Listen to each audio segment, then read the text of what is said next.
श्री राम जय जय राम। सच्चिदानंद भगवान की, सनातन धर्म की। आज यहाँ बैठते ही एक सुना सुनाया वाक्य, पढ़ा वाक्य याद आया, हारे को हरि नाम। कल इसी को शायद किसी प्रकरण में प्रेमचंद ने या किसी ने कहा कि जो जीतता है वो संसारी होता है, अभिमानी बनता है, हारने वाला ही भगवान का भक्त बनता है।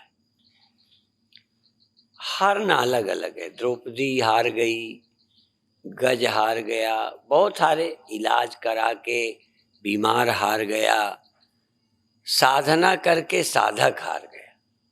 हारना प्रकरण अलग है, पर हारे को हरि नाम। निर्विकार होने के लिए, जो विकारी है उसे निर्विकार बनाने के लिए, अहंकार को ब्रह्म बनाने के लिए खूब कोशिश की, पर सदा न रह पाया। जो नित्य है वह करने से नहीं होता, तो फिर क्या होगा? नित्य कहना हारने पर स्वीकार हो जाएगा। हारे को हरि नाम।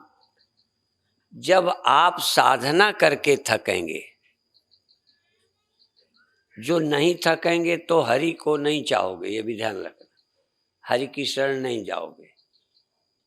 चाहे साधना हो, बेईमानी से भगवान की शरण नहीं मिलेगी, भगवान का विश्वास नहीं जगेगा। आपको अपनी बुद्धि का बल रहेगा, साधना का रहेगा, सहयोगियों का रहेगा, किसी न किसी और का ही बल रहेगा। देख लो चाहे, और या पाखंडी बन जाओगे। आपके बल है, विकार को हटाते नहीं हो, पाखंडी हो। जो कर सकते हो नहीं करते हो तो तुम बेईमान हो, सच्चे नहीं हो। सच्चे का मतलब किया फिर भी हार गए। जैसे द्रौपदी खिलाड़ी नहीं थी, चरित्रहीन नहीं थी, उसे ये पसंद नहीं था जो उसके साथ हो रहा था। और जो पसंद नहीं होता सचमुच, उसके लिए हम पूरी कोशिश करते हैं। द्रौपदी ने पूरी कोशिश की, पर वो सफल होती नजर नहीं आई। तब उसने परमात्मा का स्मरण किया। तो जब विकार हटाते हटाते हटाते, चाहे थोड़ी देर को आए फिर आएगा, तब आपने इस विकारी अहम का, मन का त्याग करके या बाध करके नित्य शुद्ध मैं हूं उसकी शरण आ गए। नित्य शुद्ध करोगे तो नित्य शुद्ध नहीं हो सकते। ये नहीं है कि शुद्ध नहीं होगे। इलाज करोगे तो दीर्घायु नहीं होगे, स्वस्थ नहीं होगे, ये नहीं कहते, होगे पर अमर नहीं होगे। कहाँ नित्य शुद्ध मुक्त, कहाँ ये मन? शरीर रहते कुछ न कुछ मन के अंदर आ जाएगा। भले चेलों को पता न चलने दे गुरु, सब अपनी मन की हालत आप किसी को बता नहीं सकते, संत भी नहीं बता सकता। और यदि बताएगा भी तो उनमें बताएगा जो समझदार है। फिर वो कहेंगे ये तो लीला है या मन का धर्म है, स्वभाव है, चाहे मैं हूं, चाहे गुरु हो, चाहे भगवान हो। भगवान सीता को ढूंढ रहे, पर वो तो फिर सर्वज्ञता सी दिखाई है कि पार्वती ने परीक्षा की, हम उधर थोड़ा नहीं जाते।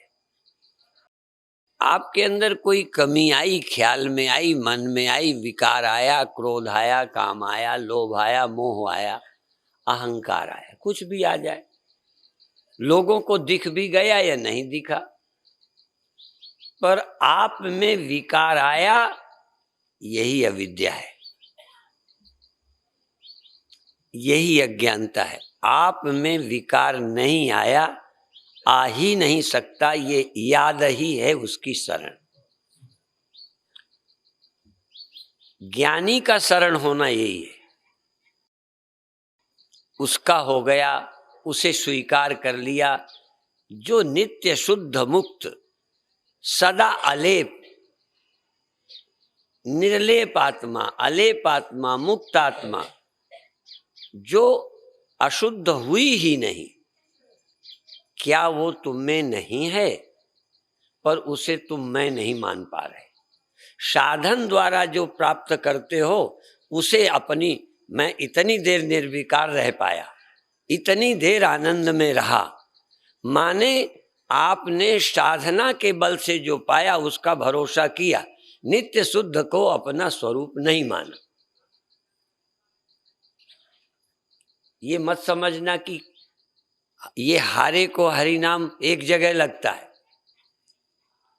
इसलिए ये वाक्य मुझे प्यारा लगा कि साधक साधना से, ज्ञानी ज्ञान निष्ठा से, वृत्ति द्वारा बना रहना चाहता है। वृत्ति द्वारा जब नहीं रह पाता तब कहता है तो वृत्ति है, अंतःकरण है, पुराना संस्कार है, मेरे स्वरूप में ये वृत्ति, निवृत्ति, निर्वृत्ति, मैं निर्वृत्तिक हूं, निवृत्त नहीं। विकार रहा हो तो निर्विकार हूं। जब तक विकार थे अपने विकार जानता था, करता था, जिम्मेवार था, तब तक मैंने हटाने की कोशिश की, पर पूरा काम बना नहीं, तब अंत में करता ही नहीं हूं। कोई विकार मेरा है यही स्वीकारना नहीं, यही अज्ञान है। कोई भी विकार मृत्यु मेरा स्व है, यह अविद्या है। शरीर हो, चाहे इंद्रियां हो, चाहे मन है, चाहे बुद्धि है, यहां तक अहंकार, ये मेरा स्वरूप नहीं है। पर अभी कह भी दोगे तो अभी तुम स्वरूप बनाओगे, देह को मैं बनाओगे, मन को मैं बनाओगे, फिर काम को अपना मानोगे, फिर हटाने की चेष्टा करोगे, नहीं करोगे तो बेईमान हो, ये भी बताओ। पर जब थक जाओगे, अथातो ब्रह्म जिज्ञासा, जब कर्म से हार जाओगे, साधना से भी हार जाओगे, कोई स्वर्ग वाले कर्म ही नहीं, मुक्त होने की भी साधना कर करके जब मुक्ति अधूरी लगेगी, मुक्ति भी अधूरी, समाधि भी अधूरी, निर्लेपता अधूरी लगेगी, तब तुम स्वरूप को ही मैं स्वीकारोगे और किसी को मैं नहीं स्वीकारोगे। जल्दी करोगे तो बेईमानी होगी, पहले कर लो तो संतुष्टि होगी, तब ये कह सकोगे उसका धर्म है। नहीं तो ऐसे तो वैश्याएं भी कहेंगी ये तो प्रकृति का धर्म है, बदमाश भी कहेंगे प्रकृति का धर्म है, मन के स्वभाव है। जितना कर सकते हो पूरा बल लगा लो, द्रौपदी की तरह। चरित्रहीनता प्रिय नहीं है, वो कोई बाजारू नहीं है, चरित्र को प्राणों से प्यार है और उसके लिए पूरी कोशिश की, पर जब अपना बल नहीं काम करता तो भगवान की याद की। जब आप अपने बल से निर्विकार न रह पाओ, क्योंकि साधना का बल है और साधना के बल से, किसी चीज के बल से जो होगी उसकी सीमा होगी। आप पत्थर ऊपर फेंको, सब बराबर फेंकेंगे? जिसके जितना बल हो फेंको, लौटेगा सबका। कितना जाएगा? जितना बल। तो निर्विकारता का बल जिसने जितना जोर लगाया ज्यादा दिन निर्विकार रहेगा, ज्यादा समय निर्विकार रहेगा। उसमें भी बल है, ज्यादा अभ्यास है, ज्यादा प्रैक्टिस। क्रोध नहीं आएगा, कई में थोड़े में आ जाएगा, कई में बहुत अपमान तब भी नहीं आएगा। फिर कभी न कभी साधना से कुछ भी जो प्राप्त होगा वो नित्य नहीं होगा। इसलिए आत्मा साधन साध्य नहीं है। तो साधना करनी है।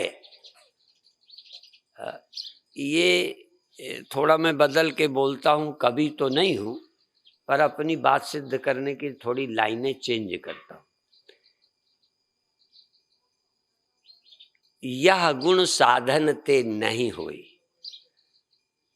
और ये भी कहता हूं साधन के बिन कुछ नहीं हुई। साधन के बिन कुछ नहीं हुई, यह गुण साधन ते नहीं हुई। ये दोनों बातें साथ लागू करो। बिना साधन के तुम ये समझ ही ना सकोगे, इसलिए बिना साधन के कुछ नहीं होगा। बिन साधन के कुछ नहीं होई, कुछ नहीं होगा। पर बाद में कर लो, फिर पता चलेगा यह गुण साधन ते नहीं हुई। तुम्हारी कृपा पाओ कोई कोई, बाद में, पहले नहीं। आलसी नहीं, निकम्मे नहीं, निठल्ले नहीं, चरित्रहीन नहीं, बेईमान नहीं, चालाक चतुर नहीं। चतुर नहीं, जी जान लगाई पर हम सफल नहीं हुए। समाधि नित्य न हुई, समाधि नित्य न हो सकी, क्योंकि समाधि अध्यस्त है, स्वरूप ही नित्य हो सकता है। तो ये जल्दी यदि बता देंगे, बहुत जल्दी बता देंगे तो याद तो कर जाओगे मेरे तर्क, पर ये सच्चे नहीं होंगे। कल मैंने व्यंग में बम्भौरी शब्द का नाम लेके कहा था, बम्भौरी का वेदांत माने तैयार। रामलीला के लक्ष्मण, राम, परशुराम, आप जो कुछ कहलवाओ वही कहेंगे। पर यही लागू होता है। तो एक दृष्टांत बहुत पहले तुमने सुना होगा कि एक जगह रामलीला हो रही थी, तो कोई रावण बना था। तो रावण बीमार हो गया, जो ट्रेंड रावण था वो बीमार हो गया। तो अनट्रेंड को ट्रेनिंग देके, अरे कहनी इतना ही तो बोलना है, वो कहेगा तुम कौन हो तो कह देना तुम नहीं जानते, मैं लंकेश हूं, लंका का रावण। तो जो रावण के विरोधी थे वो दौड़े, गदा लिया, बाण मारा, कहे बोलो तुम कौन हो।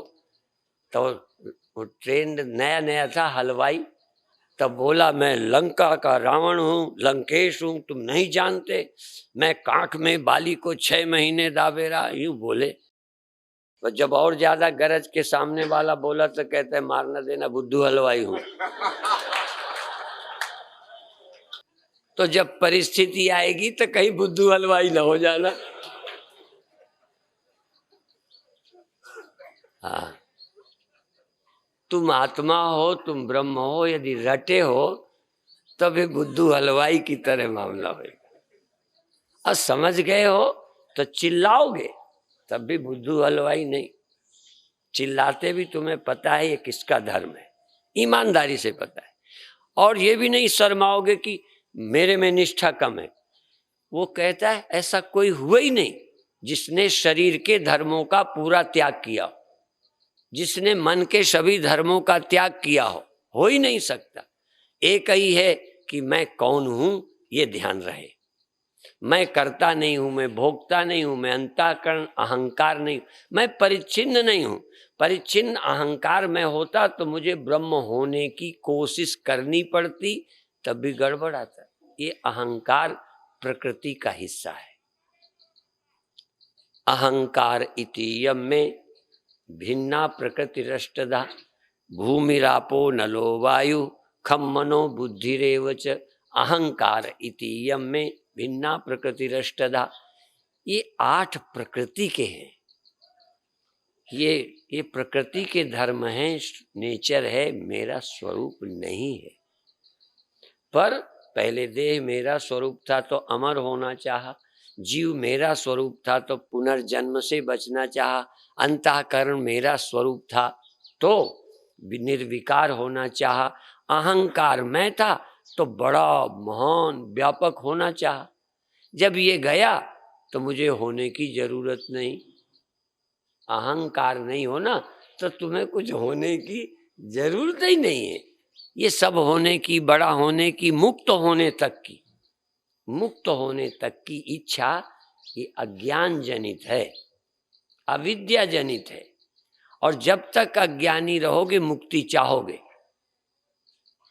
और अज्ञान नहीं तो मुक्त हो चाहिए नहीं, अमर हो होना नहीं, अनंत हो होना नहीं। होना है तो अभी लेश अविद्या है। कोई न कोई कमी की याद आई तो ही तो इच्छा हुई। कहीं न कहीं हीन भावना, छोटी भावना, साधना में भी ये ज्यादा ऊंचा है। मैं कम बिल्कुल साधना में, अंतःकरण में हो तो तुमसे बड़ा कोई है, जरूर है। यदि धनी है तो साधना में भी कई तुमसे आगे हैं। कई में क्रोध काम ना के बराबर है, तुम्हें बात बात पर आता है। साधना में न्यूनता अधिकता रहेगी, बल रहेगा, वैराग्य, लेकिन ज्ञान में कोई विषमता नहीं हो। ज्ञान में तो जीव और ईश्वर तक में, जीव और ईश्वर में भी व्यवहारिक सामर्थ्य का ही भेद है। पारमार्थिक भेद जीव ईश्वर में नहीं है। फिर दो गुरुओं में कैसे हो सकता है, दो साधकों में कैसे? तो जब तक हमारा शरीर अंतःकरण आदि में ही अभिमान है तब तक एक दूसरे का आदर श्रेष्ठ का करना चाहिए। मैत्री, मुदिता, करुणा, उपेक्षा। जब तक देह अंतःकरण है तो आपसे श्रेष्ठ अंतःकरण वाले को श्रद्धा करो, चरित्रवान का सम्मान करो। जैसे आयु वृद्ध होता है, गुण वृद्ध होता है, धन वृद्ध होता है, विद्या वृद्ध होता है, ऐसे ही चरित्र साधना वृद्ध भी है। जो तुमसे साधना में आगे हैं उनके प्रति श्रद्धा करो, उनकी याद करो, उससे प्रेरणा मिलेगी। और यदि आप गुणातीत हो, इस अंतःकरण का धर्म आपका ही नहीं, ये वृत्ति आदि तुम्हारे स्वरूप नहीं, तो कोई मरे कोई जीवे, कबीरा घोर बता सब जीवे। ये अंतःकरण क्या है, क्या नहीं है, कैसा है, ये क्यों मरे हुई बंदरिया का बच्चा चिपकाए फिरते हो? ये है चित्रकूट। हमने यहीं देखा, बंदरिया मरे बच्चे को धर देती थी, फिर चिपका के चल पड़ती, फिर दीवार में धर दे, पेड़ में, फिर जब चले तो लेके चिपका के चले। अब जिंदा वाला तो पकड़ भी लेता है। एक बार यूं किया, बच्चे ने पकड़ लिया, बंदरिया मस्त घूमती है पेड़ों में छलांग। अब वो मरे को तो लिए फिरना पड़ता है, लिए फिरती रहती। चढ़ने में तीन थे, दो पैर, एक हाथ से काम करती, एक से पकड़े रहती। अब मरा तो पकड़ने वाला नहीं, पकड़े रहो। तो तुम इस मरे मराए मन को, मरे मराए अहंकार को काहे चिपकाए फिरते हो? छोड़ो। ये तुम नहीं हो तो तुम्हारा कोई कर्तव्य नहीं है, कोई कर्तव्य शेष नहीं है। पर अभी अहंकार तक तो पहुंचे ही नहीं। अभी तो हम देह तक अटके हैं, इंद्रियों तक अटके हैं, बाहर की चीजों पर। यद्यपि वो अहंकार छिपा है पर प्रकट में तो और धर्म ज्यादा है। अहंकार तो सबसे बाद में मिलता है। अर्थात मैं और यह तभी तक है जब तक अहंकार है, मैं और यह, क्योंकि द्वैत माया ने खड़ा किया है।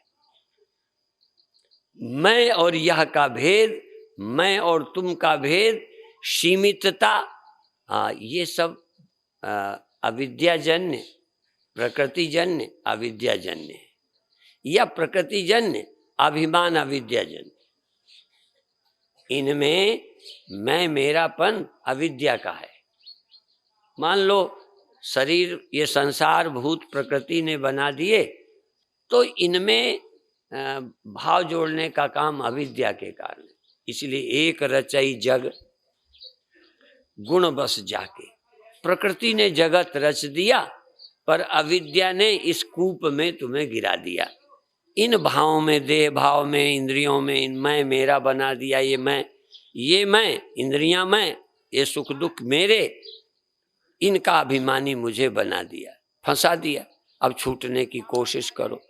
यदि इस अविद्या से उत्पन्न सभी वृत्तियों को मैं अविद्यात्मक समझ सकूं और अपने चिन्मात्र स्वरूप में किंचित दोष, इतना भी नहीं, ये अविद्या से उत्पन्न ये सारा संसार में अहम भाव, ये देह मैं हूं मेरा है, ये अंतःकरण मैं हूं मेरा है, और मैं हूं अर्थात आत्मा में ब्रह्म में मैंपन न होकर सीमित अहम भाव। सीमित अहम भाव बिल्कुल अविद्या का है, वो पैदा ही नहीं हो सकता। एक चेतन दो हो ही नहीं सकते। एक मेव द्वितीय चैतन्य ब्रह्म है, इसलिए मुदा भेद जगत में नहीं, आत्मा परमात्मा का भेद अपनी व्यापकता को परिच्छिन्नता दिखाने वाली अविद्या है। आत्मा की व्यापकता में पर्दा डालने वाली अविद्या। मान ले शरीर प्रकृति पैदा भी कर दे, पर यदि अंदर अविद्या ना हो तो देह मेरा हो ही नहीं सकता। जब तक मैं सीमित नहीं हूं, आकाश किस पेड़ को मेरा कहेगा, आकाश किस मकान को मेरा कहेगा। पहले आकाश में अविद्या होनी चाहिए, पहले आकाश अपने को भूले। जब तक आकाश अपने को भूलता नहीं, मकान उसको दो भागों में नहीं बांट सकता। आकाश का विभाजन कोई साइंटिस्ट नहीं कर सकता, कोई मकान नहीं। हाँ, आकाश में भेद का ख्याल आकाश की अज्ञानता है, नहीं वो बंटता ही नहीं, अविभाज्य है, अविभक्त है। इसलिए अविभक्तम च भूतेषु विभक्तम इव च स्थितम। ये अविभक्त का पता न चलना, आत्मा की अविभक्तता, आत्मा की व्यापकता, आत्मा की पूर्णता, आत्मा की पूर्ण अद्वितीयता। तो मैं अलग, द्वितीय हो गया, तुम मेरे से अलग हो। ये जो मैं तुम हैं और मैं का दृश्य और मैं दृश्य, मैं दृष्टा, ये भी विभाजन है। दृश्य मैं दृष्टा विभक्त हो गया। जो दृश्य और दृष्टा दोनों में ओतप्रोत है, वह व्यापक आत्मा व्यापक न मानकर न रहकर सीमित हो गया यहाँ। वही चेतन इस अहम से, इस वृत्ति से, इस बुद्धि से दृष्टा बना। इस वृत्ति से, इस अंतःकरण, इस अहम से दृष्टा बना। क्योंकि अहम अहंकार सीमित, इसलिए दृष्टा बन सका। यदि अहंकार नहीं तो किसी का कोई दृष्टा नहीं बन सकता। दृष्टा होने के लिए दूरी चाहिए, भिन्नता चाहिए, विभाजन चाहिए। नहीं, ये दृश्य मैं दृष्टा, मैं वह, तो ये मैं वह का भेद कैसे हुआ? अविद्या से। ये अविद्या से हुआ। और कुछ चाहे किसी कारण से हुआ हो, पर ये भेद तो अविद्या से ही है। इसीलिए कई बार कहता हूं, भूख चाहे बिना अविद्या के भी हो, प्यास चाहे बिना अविद्या के, ठंडी गर्मी बिना, पर मैं ब्रह्म नहीं हूं या ब्रह्म से मैं अलग हूं, मैं अलग हूं, ये ख्याल निश्चित अविद्या का है, अज्ञान का है और आत्मा से अपरिचित का है। इसलिए आत्मा के परिचित होते ही पहले सूक्ष्माति सूक्ष्म भेद बाधित होता है, स्थूल नहीं। पहले कारणात्मक भेद, जहां से भेद पैदा होता है उस कारण की निवृत्ति होती है, और फिर सूक्ष्म धीरे धीरे मिटता है। स्थूल तो बाद में अपने आप मिटता है, उसे हमें मिटाने की, क्योंकि कारण मिटेगा तो सूक्ष्म मिटेगा, सूक्ष्म मिटेगा तो स्थूल मिटेगा। हमें जल्दी नहीं स्थूल मिटाने की। स्त्री पुरुष के देह भेद हमें नहीं मिटाने, जवानी बुढ़ापे के भेद हमें नहीं मिटाने, भूख भोजन ये भेद हमें नहीं मिटाने। हमें आत्मा परमात्मा का भेद पहले मिटाना है। देखो, आप आश्चर्य करोगे, आत्मा परमात्मा का भेद पहले मिटाना है, और ये समझ से मिटेगा या करने से नहीं मिटेगा। भूख करने से जाएगी, ठंडी गर्मी कुछ पहनने से जाएगी, और मकान बनाने से रहने को मिलेगा, और सब करने का विषय है। आत्मा परमात्मा का भेद करने से नहीं मिटेगा, चाहे कुछ कर लो। ये आत्मा परमात्मा का भेद भ्रम तो उपनिषद गुरु के वाक्यों से ही मिटेगा। तो और कुछ जल्दी मत मिटाना, अभी जाति पाति ये वो ज्यादा जल्दीबाजी में नहीं करना। आप पहले दिमाग में, बुद्धि में आप अपनी परिच्छिन्नता का भ्रम और आत्मा की, ब्रह्म की भिन्नता का भ्रम, ये तोड़ो। ये झूठ है समझो। और तुम में विकार का भ्रम तोड़ो, दुखी होने का, सुखी हो जाऊं, ये कामना अज्ञान जनित है। मैं अमर हो जाऊं, निर्विकार हो जाऊं, सुखी हो जाऊं, कमी है। ये कमी ही अविद्या के है, कारण है। भूख मत मिटाना, भूख हमने भी नहीं मिटाई। तुम्हारे सामने बैठे हैं, पीठ पीछे मत कहना। भूख हमने मिटाने की कोशिश ही नहीं की,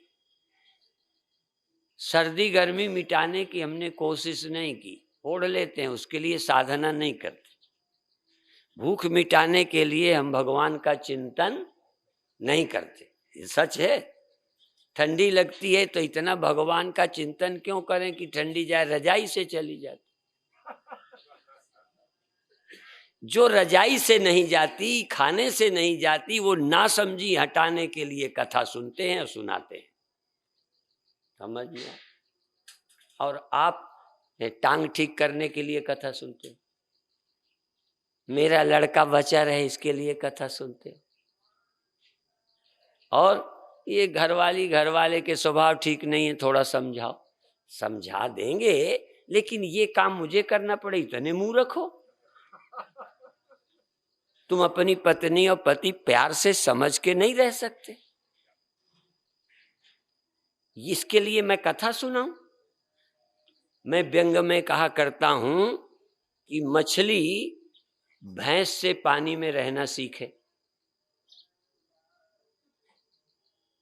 मछली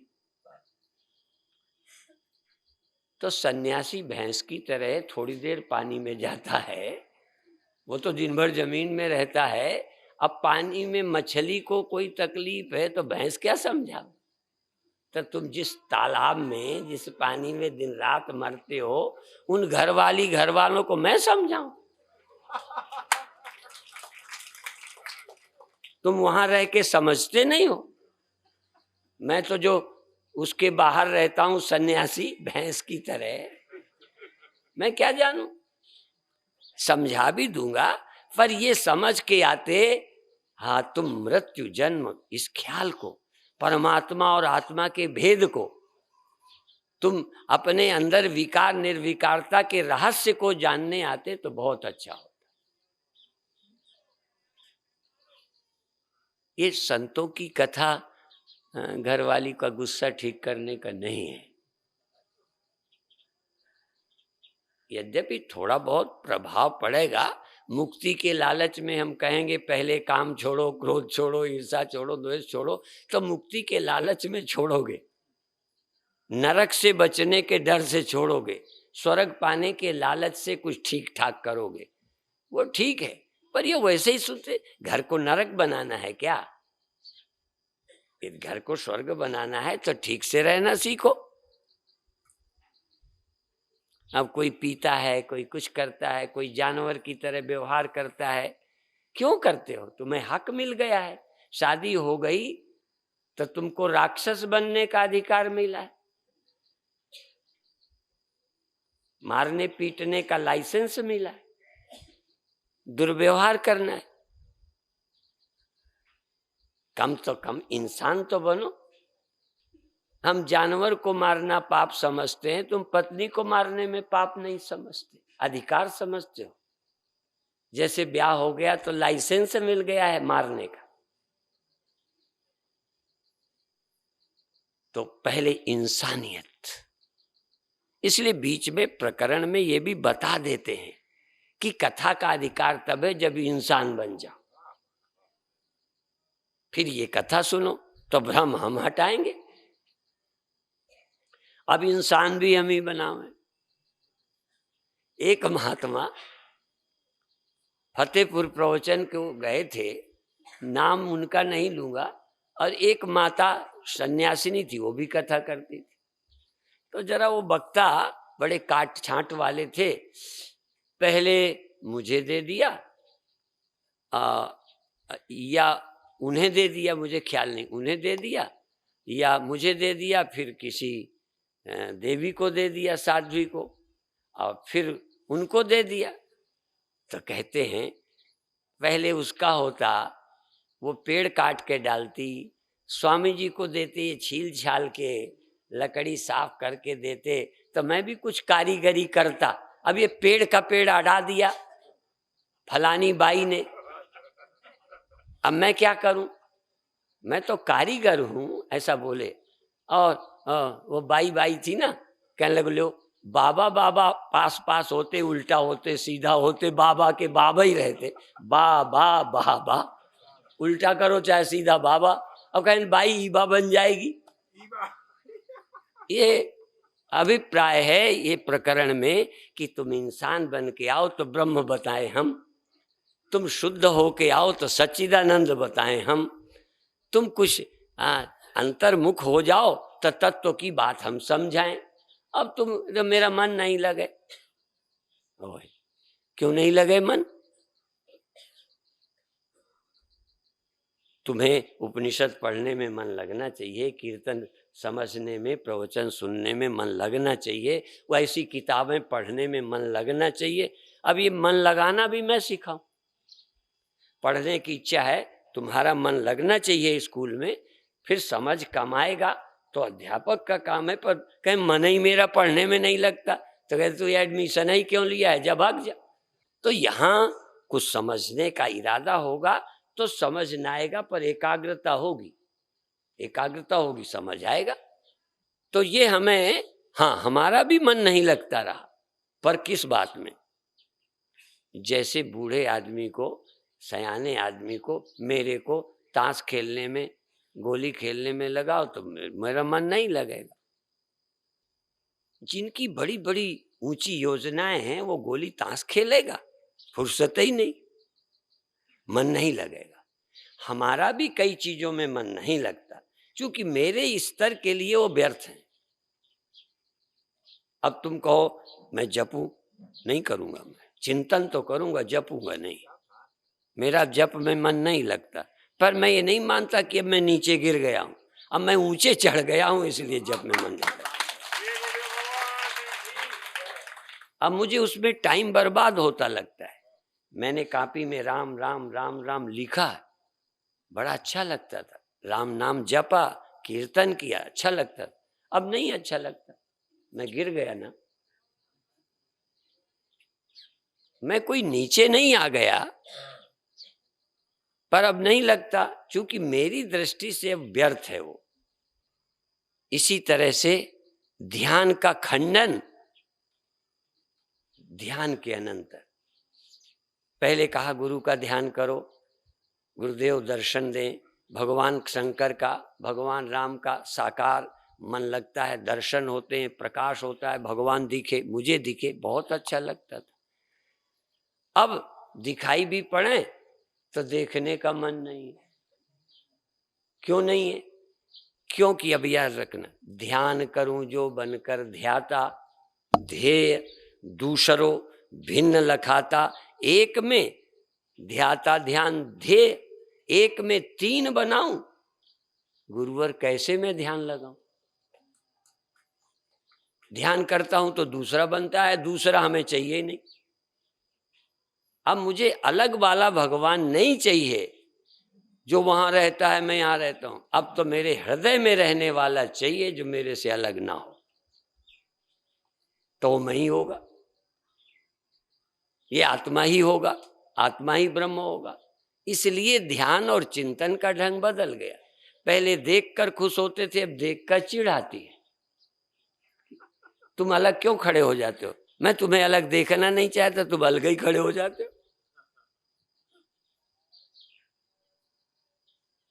मेरे से भिन्न खड़े होना ही बंधन हो गया, पराधीनता हो गई, द्वैत हो गया। अब मैं चाहता हूं कि सदा मेरे से अभिन्न मालूम पड़ो, मुझ में और आप में भेद। ये नास्तिकता नहीं है, ये परम आस्तिकता है। तुम अभी समझ नहीं पाओगे, क्योंकि भिन्नता का ख्याल द्वैत है, माया है। माया जनित वो, अविद्या जनित मैं, अविद्या जनित मैं, माया जनित वो, तो मैं ध्यान करूं द्वैत। अविद्या गई, माया गई, दो कैसे खड़ा करूं? और किंचित पूर्व संस्कार सही, उपासना जन्य संस्कार चाहिए, कल्याणकारी द्वैत सही। इसलिए मैं दो शब्द बोला करता हूं, अकल्याणकारी द्वैत और कल्याणकारी द्वैत। भगवान गुरु का शुरू में द्वैत रूप से स्मरण करना कल्याणकारी द्वैत है। सेवक सेव्य भाव बिन भव न तरी और गारे। सागर पार जाना है तो पहले भगवान का दर्शन करो, ध्यान करो, सेवक सेव्य भाव बनाओ, गुरु शिष्य बनो। अब सीधा आप आकर के गुरु नहीं उस शिष्या में नहीं पहुंच सकते। पहले शिष्य बनोगे, गुरु मानोगे, फिर एक समय आएगा कि गुरु शिष्य का भेद झूठा हो जाएगा, एक तत्व एक सत्य रहेगा। ये क्रम है। इसलिए मैंने कहा था, यह गुण साधन ते नहीं हुई और बिन साधन के कुछ नहीं हुई। ये ध्यान रखना, तो कुछ तो करो। ये भी सच है कि बना लेते हैं वक्ता, अलग अलग तरह से मैंने सुना है। क्या हम लख हम ही हमार लख, हम लख हम ही हमार लख, हम हमारे के बीच, हम और हमारे के बीच में क्या सत्य है? हम क्या है, हमारा क्या है, हम हमारे बीच क्या है? हम लख हम ही हमार लख, हम हमारे के बीच तुलसी। हाँ, दोनों बातें कहनी है मुझे। तुलसी अलख न लख परे, तो राम नाम भजनीच। फिर कुछ तो कर। ये समझ आता नहीं तो ये भी नहीं समझे, राम नाम भी छोड़ देगा, जाप तप भी छोड़ देगा, तो राम नाम भजनीच। ऐ नीच, यदि तेरी ऊंची बात समझ नहीं आती तो कुछ तो जाप कीर्तन भजन ध्यान कर। और कहते बन जाए तो कहते हैं फिर दूसरे ने कहा तुलसी अलख न लख पड़े तो राम नाम भजनी। दूसरों ने कहा तुलसी हम लख हम ही हमार लख, हम हमार के बीच। वो खंडन वाले कहते तुलसी अलख ही का लख है। जब अलख है तो क्या लखने के चक्कर में पड़ा है, राम नाम भजनी। अलख न लख पड़े अलग है, अलख ही का लख है। अलग के चक्कर में क्यों पड़ा? अलग को समझने की चेष्टा ही क्यों करता है?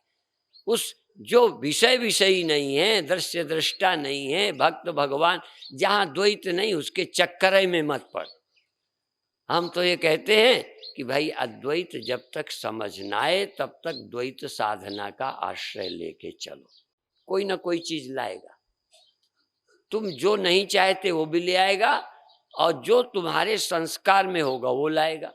गुरुदेव लाएगा, शंकर भगवान लाएगा, राम नाम लाएगा, नमः शिवाय लाएगा, तुम और मंत्र द्वैत रहेगा। तुमको कहें कि गुरु को भी न लाओ और तुम भी खो जाओ, ये मन को हटाओ और गुरु को हटाओ, द्वैत मत करो, तो अभी अद्वैत तुमसे नहीं बनेगा। हम घड़ा जो है ना, मकान की याद करेगा, घड़ा मटके की याद करेगा, क्योंकि उसको शक्ल है, वो भी शक्ल देखी है। अब मिट्टी देखी नहीं, मिट्टी नहीं देखी, मिट्टी दिखी नहीं, वहां जरा सोचना, यहां से नहीं तो क्यों नहीं दिखी? जैसे तुमने इनको देखा, इन्होंने तुम्हें देखा, तुमने मुझे देखा, मैंने तुम्हें, मैंने आपको आपके अंदर बैठे और अपने अंदर दोनों सत्यों को देखा ही नहीं। दोनों बर्तनों में जो सत्य है उस पर दृष्टि, दृष्टि तो दृश्य में पड़ी है, रूप में पड़ी है, सृष्टि में पड़ी है। मैं भी जैसे स्वप्न में दृष्टि स्वप्नों में ही पड़ती है, सत्य में, आत्मा में, दृष्टा में नहीं पड़ती, चेतन में नहीं पड़ती। तुम भी चेतन, बकरी चेतन, तुम चेतन, शेर चेतन, और वो जीवित। तो तुमने शेर देखा, शेर ने तुम्हें देखा। अब देखो, तुम चाहे मार दो चाहे वो तुम्हें खा जाए, दो ही काम होंगे। बकरी दिखी, तुम मारो डंडा, वो भें भें करेगी, और तुमको लगेगा दुखी है और उसने बड़ा दुख दिया। दुख है कुछ भी नहीं, पर जहां कुछ नहीं वो कैसा है? बकरी ठीक है, तुम ठीक हो, सांप ठीक है, शेर ठीक है, बच्चा ठीक है, अध्यापक हो, डॉक्टर, बीमार, ये सब दिखा। वहां एक चेतन सब में रहता है, वो नहीं दिख सकता। कैसे देखें? और सब झूठे हैं, एक ही सत्य है, पर वो दिखता नहीं, समझ आता नहीं। ऐसे ही गुरु दिखेंगे, भगवान दिखेंगे, राम दिखेंगे, मैं भी दिखता हूं, ये दिखता है, मैं भी हूं, ये भी है, ये ध्यान में भी दिखेगा। पर मैं में, यह में रहने वाला सत्य, मैं और वह में रहने वाली चैतन्य सत्ता एक है, वो हमें ख्याल में नहीं आती। इसलिए अद्वैत का ध्यान करना भी कठिन है, आसान नहीं है। कैसे करें? जहां मैं खड़ा हो तहां यह नहीं है तो देश खड़ा हो जाएगा। देखो, कोई व्यक्ति नहीं, देश शून्य खड़ा है। मैं ये हूं, ये शून्य है, ये निराकार मैं। अब मैं यह को देख रहा हूं, इस देश में हूं, ये देश खाली पड़ा है, वहां देश दिख रहा है, समय समय दिख रहा है। इतनी देर हो गए ध्यान में, इतना समय, समय है, देश, और कोई न कोई मैं इस समय सुखी हूं, दुखी हूं, शरीर ही हूं न सही, इस समय मैं दुखी हूं, इस समय मैं आनंद में हूं, इस समय मैं शांत हूं, इस समय मैं ऐसा हूं, कुछ न कुछ मैं और यह देश काल वस्तु, देश काल गुण, देश काल स्वभाव आदि, ये सब मुझे प्रतीत होते हैं। ध्यान में एकमेव अद्वितीयम, एक चिन्मात्र सत्ता के न तो देश है, देश काल वस्तु गुण कुछ भी नहीं। मेरे गुरुदेव बोलते थे, ईश्वर जीव न माया, अब मैं आप में आप समाया। अब देखो, गुरुदेव ने तब समझाया था, तब, और तब भी यही हम बोलते थे गुरु जी की बातें। कल भी मैंने कहा था, पहले भी यही बोलते थे, अब भी वही बोलते, पर तब पढ़ के बोलते थे, सुन के बोलते थे, टेप रिकॉर्डर थे, और दृढ़ता से तब भी बोलते थे, क्योंकि गुरु की बात थी, डर के थोड़ी बोलते थे। पर दृढ़ता से बोलना और सच्ची समझ में भी फर्क है। दृढ़ता से तो चोर कहीं कहते मैंने चोरी नहीं की। एक बार टेप रिकॉर्डर तोड़ लिया, हमने तोड़ते देखा, साधुओं ने उसके अंदर पकड़ लिया और कहे जाए मैंने नहीं, वो तो कोई दूसरा था, वो भग गया है, मेरे को पकड़ लिया, ऐसे ही बोल। झूठ बोलना सीखना हो तो इनसे सीखो। अपन तो भाई यदि गलती की हो ना तो अंदर अंदर कांप जाए, झूठ बोलने की हिम्मत ही नहीं पड़ेगी। तुमने देख लिया, अब क्या बोलूं? तुम देख लो तब भी वो बोले जाते हैं। तो इतनी जितनी हिम्मत इन बदमाशों को होती है ना, उससे ज्यादा हिम्मत चाहिए तुम्हें अपने आप के वर्णन करने के लिए। क्यों चाहिए? लगता है ये हुआ, ये दिखा, ये इसने देखा, मैंने देखा, ये दिखा, कहने ये मैं भी झूठा है, ये सीमित मैं माया का खड़ा किया हुआ झूठा है, और जिस झूठे ने जो देखा ये झूठा है। झूठे का बयान सच्चा नहीं होता। एक आदमी बड़ा झूठा था। अब झूठा आदमी कहता है मैं सच सच बोलता हूं, आप मानोगे? कोर्ट में भी कहते हैं गंगा उठाकर, गीता उठाकर, कुरान उठाकर, मैं सत्य शपथ करके कहता हूं सच सच बोलूंगा। सच सच बोलता है, झूठ बोलता है। तो ये झूठा मन कहता है ये है। सपने के तुम्हारे यहां, सपने का तुम्हारा शरीर कहता है ये रुपए है, सपने का शरीर कहता है ये औरत है, स्वप्न का देह और आपका मन कहता है ये सांप है, ये शेर है, खा जाएगा। सच है ये। तुम आदमी हो, वो शेर है, खा जाएगा। पर कहता है तुम्हारा अज्ञान जनित मन कहता है मैं ये हूं, ये है, ये इतना बड़ा है, मैं तो एक छोटा सा ये हूं, मेरे को सब खाए जा रहे हैं, सताए जा रहे हैं, मारे जा रहे हैं, मैं मरा जा रहा हूं, समय मार देगा। समय कहाँ है वहां? वो तो कालातीत है, कालातीत है, समय ही नहीं है वहां। समय वहां पहुंचता ही नहीं। देश वहां नहीं कि ऊपर ले जाएगा, नरक ले जाएगा, स्वर्ग ले जाएगा, कर्म मुझे वहां ले जाएगा। जगह है तेरे लिए जो ले जाए। तू आत्मा है ये जानता ही नहीं, तू कुछ और बन के सोचता है। तो नरक भी है, स्वर्ग भी है, जाना भी है, ले जाने वाले भी हैं। जब तक सपने में है शेर भी है, तू आदमी भी है, खा। नींद खुल जाए तो देख। पर अभी तो नींद खुलेगी तो ये देह दूसरा शेर मिल जाएगा, शेर नहीं बल्कि सवा शेर मिल जाएगा। हाँ, ये दूसरा मिल जाएगा। पर कोई दुनिया नहीं, न जागृत में, न स्वप्न में, न स्वर्ग में, न नरक में, तेरे सिवा दुनिया ही नहीं। इस सत्य का चिंतन थोड़ी देर भी कर लो। ये बीते साल बोला था, याद भर करता हूं फिर बंद करूंगा। क्या? क्षणम ब्रह्माहमस्मीति यह कुर्याद आत्मचिंतनम। क्षण भर भी क्षणम ब्रह्माहमस्मीति, अहम ब्रह्म। अहम माने देह नहीं, इंद्रियां नहीं, अहम ब्रह्म। जिस समय अहम को पा जाओगे, अहम ब्रह्म, ब्रह्म अहम, ब्रह्माहम, अहम ब्रह्म, ब्रह्माहम, ब्रह्म ही मैं ही ब्रह्म, बिल्कुल भेद नहीं। उलट पलट कपि लंका जारी। हाँ, ये उलट पलट के जलाओ ये लंका। तो अहम ब्रह्म परम धाम, ब्रह्माहम परमम पदम। तो क्षणम ब्रह्माहमस्मीति यह कुर्याद आत्मचिंतनम तन महापातकम। पातक, पातक करने वाला, पातक जिसके साथ करना है, जिसके लिए अपराध है ही कोई नहीं। कब? क्षणम ब्रह्माहमस्मीति यह कुर्यात आत्मचिंतन। जो आत्मा का इस तरह चिंतन करता है।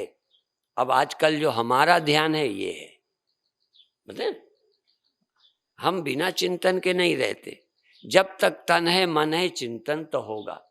तुम्हारा दुकान धंधे का होगा, हमारा ये होगा, चिंतन चलता है। पर अब हमको दिखने वाला देखने की इच्छा ही नहीं होती। तुरंत ही लेटे हैं, बैठे हैं, शरीर है, चिंतन चल पड़ता है। क्या है? एक चैतन्य के सिवा कुछ। और जितनी देर ये रहता है, ना कोई पुण्य है, न पाप है, न लाभ है, न हानि है, न काल है, न कर्म है। ये चिंतन ही सबको खा जाता है, जरूरत ही नहीं किसी की। तो और दूसरा वो वाला भी हमारे साथ नहीं घटता। निमिषार्धम न तिष्ठन्ति वृत्तिम ब्रह्ममयीं विना। क्षण भर भी ब्रह्म विचार के बिना, ब्रह्म के ख्याल के बिना नहीं रहते। हम ऐसा नहीं, पर जब भी खाली हैं यही चिंतन चलता है, और जब बोलते हैं तो यही बोलने का मौका है।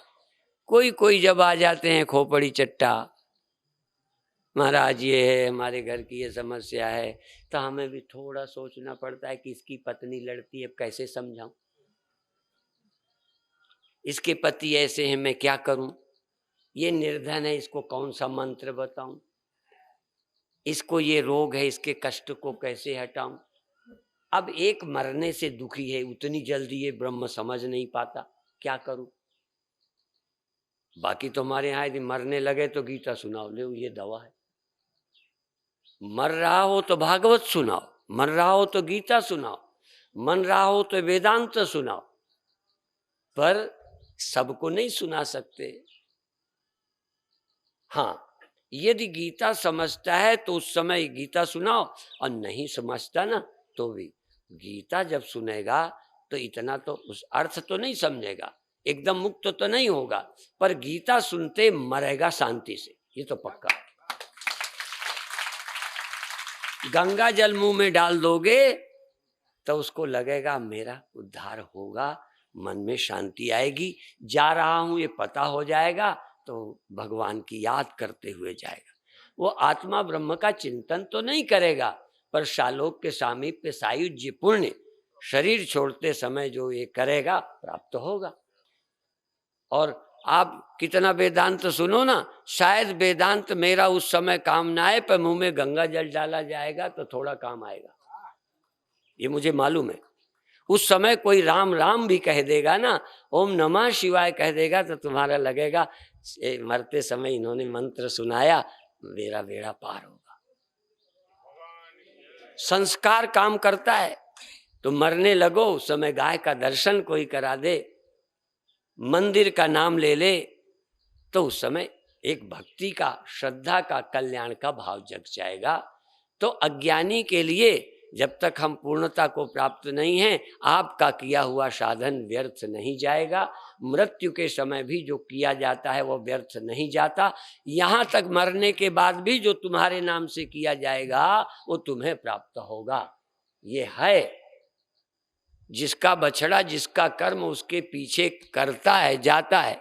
और यदि जीते जी पंडितों का किया हुआ अनुष्ठान बीमार को लाभ पहुंचा सकता है, महामृत्युंजय का जाप पंडित करता है, बीमार को फायदा हो सकता है, तो तुम्हारा किया हुआ मृत आत्मा के लिए किया हुआ फायदा क्यों नहीं पहुंचाए। इसलिए कुछ भी व्यर्थ नहीं है, पर सब कुछ व्यर्थ उस दिन होगा जब तुम परमात्मा को उपलब्ध हो जाओगे, तब कुछ करने की जरूरत नहीं। तस्य कार्यम न विद्यते, उसको अपने लिए कोई काम बाकी नहीं रह जाता। इतना ही कहकर अभी समाप्त करते हैं। ओम शांति।